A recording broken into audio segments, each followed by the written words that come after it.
సత్తుపల్లి మాజీ ఎమ్మెల్యే సండ్ర వెంకట వీరయ్య గారు గత 2 రోజుల నుంచి 2 కొత్త రాగాలు అందుకున్నారు. ఒకటేంటంటే కుల రాగం.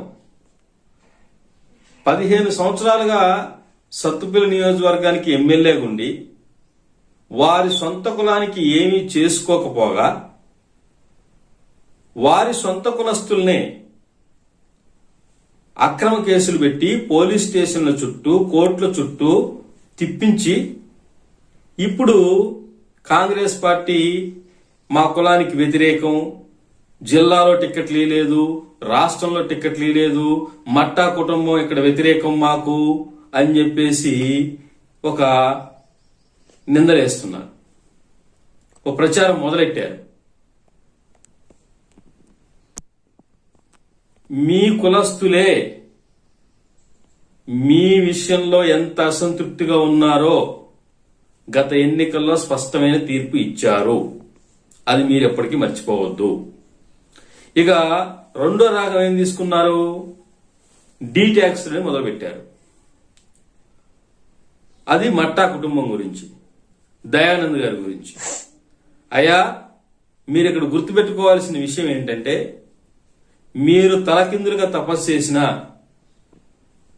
సత్తుపల్లి నియోజకవర్గ ప్రజలకి మట్టా కుటుంబం అంటే ఏంటో తెలుసు.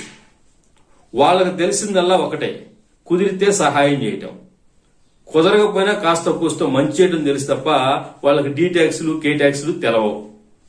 మీరు ఎంత ఆరోపణలు చేసినా అది ఎలా ఉంటుందంటే చివరికి ఆకాశం మీద ఉమ్మేస్తే అది మన మొహానే పడిద్ది అంటారే, అట్లే పడిద్ది తప్ప ఇక్కడ ఎవరు నమ్మరు. ఆ ప్రయత్నాలు మానుకోండి దయచేసి. ఇంకా మీరు మాట్లాడుతూ రాష్ట్రంలో గురుకులాల్లో సరిగా బాగలేదు, ఎస్సీ ఎస్టీ కమిషన్ సరిగా లేదు, అది నిర్వీర్యమైపోయింది అని చెప్పేసి మాట్లాడారు. మీరు ఒక విషయం గుర్తుపెట్టుకోవాల్సింది ఏంటంటే, అసలు గురుకులాలను తీసుకొచ్చిందే కాంగ్రెస్ పార్టీ, పివి నరసింహరావు గారి ఆధ్వర్యంలో. ఆ వ్యవస్థని తీసుకొచ్చిందే ఆయన గారు.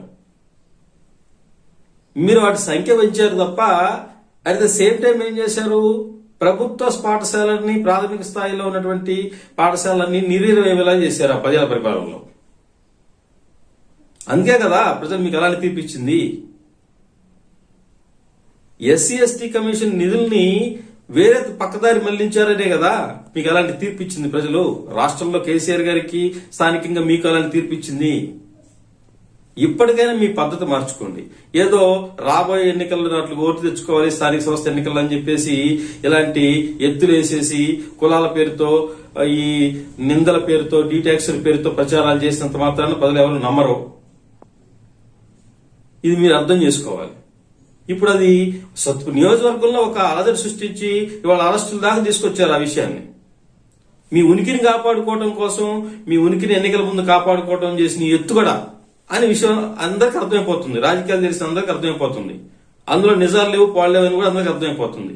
దయచేసి 15 సంవత్సరాలు మిమ్మల్ని ఈ నియోజకవర్గం ఎమ్మెల్యేగా అవకాశం కల్పించేందుకు ఇప్పుడు మీరు ఆ నియోజకవర్గానికి ఒక సీనియర్ నాయకుడిగా ఉండి నిర్మాణాత్మక సలహాలు ఇస్తూ అభివృద్ధిలో భాగస్వామ్యం కావాలి తప్ప ఇట్లాంటి పనులు చేయొద్దని చెప్పేసి మేము మీకు ఈ సందర్భంగా తెలియజేస్తున్నాం.